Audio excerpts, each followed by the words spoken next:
And also that, as we all, most of here who knows about the Dharma. So I'm going to share with you something. When you share with Dharma teaching with other people, I think when we give a teaching to the people, I think we should tell them that life is perfect. Life is perfect. Nothing is wrong. Everything is good. Work is good. Family is good. We just try to support them much as we can. And then make them realize after a while. You can't just push them forward and to tell them, this is samsara, this is that, this is impermanent. Let's say about impermanent. People talk a lot about impermanent. And people talk a lot about the samsara. And many people believe that samsara is the world, is a samsara. Outside things is a samsara. And many people believe in that. Life and death is a samsara. And then when I was in Korea, I asked the question, where is samsara? What is samsara? And then they said, Rinpoche, the life and the death is a samsara. And then, okay, that's the very small explanation. And then any other, wants to share with me, and then like they said, the world is a samsara. And I said, the world is not samsara. World can give you water, air, and heat, everything. Only for different kind of part he can give you, but nothing more than that. But I think there's no samsara outside. I believe there's no samsara. And then if you ask me, what are you talking about? Your Rinpoche, what are you talking about? You're saying there's no samsara? I will say yes, of course there is samsara. Samsara is yourself. Yourself is a samsara. Because you're the creator of a samsara, and you're the person who can end the samsara. So you're the one, not really part of yourself.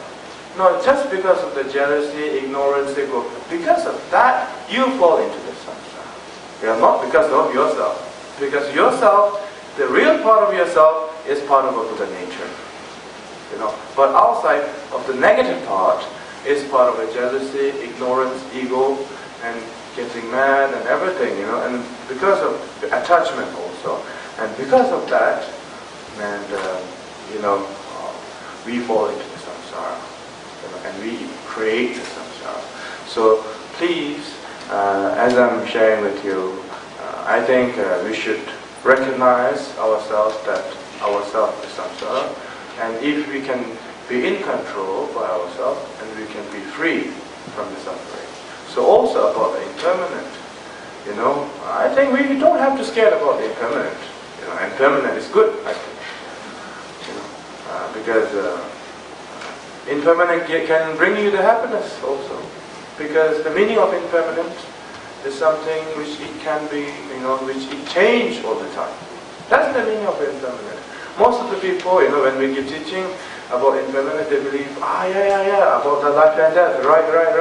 You'll never know when you will die. Impermanent means, every time changing is impermanent. Not changing is permanent. And then, of course, many people want to make it very, very, very permanent. I think that's really boring. Because once you have the same taste, same view, same color every time, it's really boring, And because of impermanent, you can enjoy, we fall into depression, we be happy, we can be anything we want. Because we live in impermanent. So I think impermanent is good, because you can have a better future. Impermanent can bring you happiness. Impermanent can bring you sadness. It depends on yourself how you manage with your karma. If you know how to manage with your karma, of course you can have the happiness all the time. But if you not really care, if you say I don't care, I do what I want, and then of course even you're trying to get something else, you can't get it. So I don't believe that impermanent is really part of the suffering. I believe that impermanent is not part of the suffering, but it brings the suffering. You know, after the impermanent, there is a suffering, there is a happiness. So we don't have to be scared of the impermanent. We have to be scared of suffering. The reason why we don't want to suffer, so that's why we are practicing. 说他希望呢能够让大家知道呢，就是说，在我们这个生活，我们说这个生活呢，它是很可以说是完美的不管我们的工作、家庭都是好的，那我们也要尽量的去，就是说过这样的生活也好，就是说我们让我们的生活能够延续下去能够支持下去。那不要因为我们自己呢懂得佛法之后呢，然后看到其他人呢就有点好像鼓吹也好，或勉强也好，这个一切都是在轮回里面，轮回有苦，一切都是无常我们讲了很多的所谓的无常的道理好了，我们了解到了，也跟别人讲轮回是什么这样子。那但是呢，我们是不是真正了解了这些道？我们是不是了解了所谓的轮回有些人说这个轮回好像是说这个外在的世界是轮回就像仁波切在韩国的时候他问了大家的问题，就说什么是轮回？有人就回答说生跟死就是轮回。那仁波切当然也问了什么是轮回？轮回在哪里？那这个有人回答说轮回是在就是我们这个世界这个我们这个世界是轮回。事实上这样的体会和了解可以说是很有限的就是说只是很小一部分的。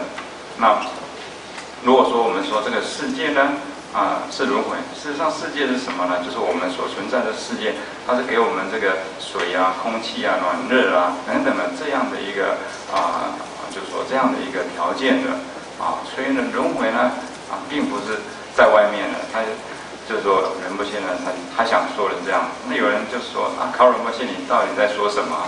这个为什么说我们这个世界不是轮回呢？那到底什么才是轮回呢？那仁波切说我们自己才是轮回就你自己才是轮回。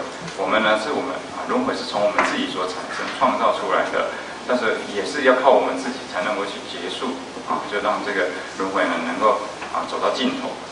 那平常呢我们知道说，因为呢这个所谓的无明，然后呢嫉妒了等等的种种这些烦恼那这些呢才是真正造成轮回的原因。但是呢，我们有时候会了解说这个好像是我们自己我们有这个无明，我们有这个贪嗔痴烦恼，但是呢，这并不是我们真正的我们自己真正的我们呢，或真正的你呢，我们应该说佛性但是呢，我们目前呢是有这个贪嗔痴烦恼，那也因为这个贪嗔痴烦恼呢，我们就是没有认清到我们自己的佛性，然后随着这个贪嗔痴烦恼，然后我们没有办法去控制可以掌控这些烦恼，所以呢我们呢才产生了就是说这个轮回。然后呢，我们呢因为呢没有办法去就是说控制这些烦恼呢，所以我们希望呢可以离苦，但是呢没有办法真正得到这个苦的一个结束。那通常呢我们又会提到说这所谓的无常，就是想到这个轮回里面呢，又提到这个无常，然后我们通常呢就是当然会害怕这无常。所以仁波切说我们并不需要去害怕无常，无常是好的。为什么？无常事实上里面也有快乐的就是我们首先来了解什么是无常，无常就代表一直在改变的这样的一个含义。那当然平常我们讲说无常这个我们这个有生就会有死啦然后呢我们什么时候死都不知道啦，好像我们对无常的了解就只有这个层面了。事实上我们知道应该说无常呢是每一个时刻都在改变的因为有些人他也是想要追求恒常，那仁波切说这种追求恒常呢，事实上那会变成什么？就是你一直保持同一个观念然后呢你的这个不管对这个颜色或者这个形象这样有一个说我一定要这样。如果这样的话，那就变得很无聊了就是说如果都是一样的话，那就没有什么变化了。所以呢，反而这个改变呢，是有时候是会带来快乐的。所以呢，我们呢都希望有一个更好的未来，这也是要靠改变就是无常的本质，我们才有一个未来才对未来呢能够变好，这样有一个可以说有这样的一个希望存在的。所以无常呢，它会带来，有时候会带来这个悲伤，而且它也有可能会带来这个快乐。那在无常的过程里面呢，就是说我们因为原来比如说我们很有压力了，但是因为改变了，所以我们这个压力呢是可以得到这个解除的。那到底是什么原因造成说这个快乐跟这个就是说痛苦呢？那主要就是这个业力。所以呢，我们要去相信业力，然后知道说怎么样去从这个业力里面着手呢，才能够呢，就是说在无常里面呢，我们能够离苦，能够得到快乐。但是最重要，我们不希望痛苦呢，我们必须要修持就是没有修持的话呢，我们是没有办法是离开这个痛苦的。